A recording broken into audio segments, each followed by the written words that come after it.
বালুকাপথ জাতক।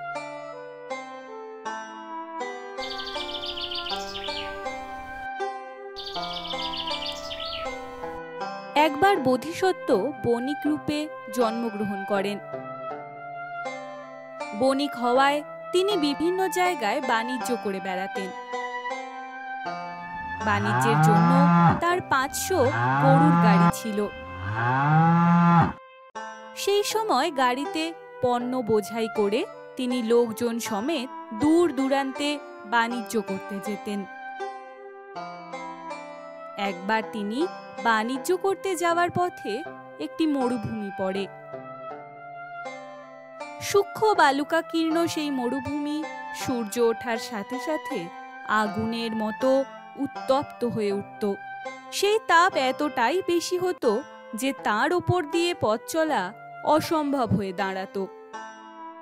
তাই বোধিসত্ত্ব অন্যান্য পথিকদের মতোই দিনের বেলা শিবির খাটিয়ে বিশ্রাম নিতেন, আর রাতের বেলায় পথ চলতেন। রাতের বেলা নক্ষত্রদের অবস্থান দেখে মরুভূমিতে পথ চিনতে হয়। যারা নক্ষত্রদের অবস্থান দেখে পথ নির্ণয় করতে পারে তাদের নক্ষত্রবিদ বলে। মরুযাত্রীদের দলে একজন করে নক্ষত্রবিদ থাকা জরুরি। বোধিসত্ত্বের দলেও একজন নক্ষত্রবিদ ছিলেন। সে থাকতো সবার আগে। তার ঠিক করে দেওয়া পথ ধরেই পুরো দল এগিয়ে যেত। আমরা বাণিজ্যের জন্য আজ যাত্রা শুরু করছি। সামনে মরুভূমি রয়েছে, সকলেই প্রস্তুত তো? হ্যাঁ প্রভু। এই মরুভূমি দিনে উত্তপ্ত হয়ে ওঠে, চলা যাবে না। এখনই বিশ্রাম নি, রাতেই যাত্রা করব।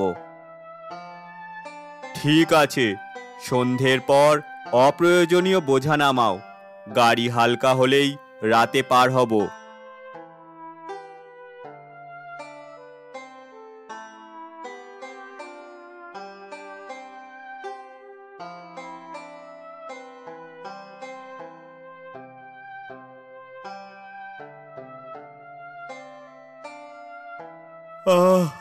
এত ঘুম পাচ্ছে, একটু চোখ বুজলেই।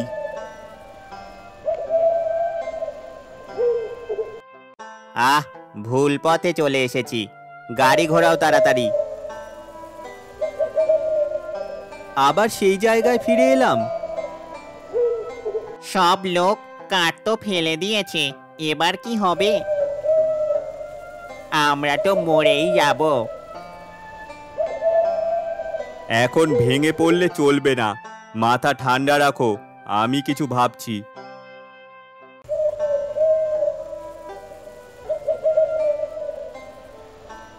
ওই যে কুশ গাছের ঝোপ, নিশ্চয়ই নিচে জল আছে, খনন করো।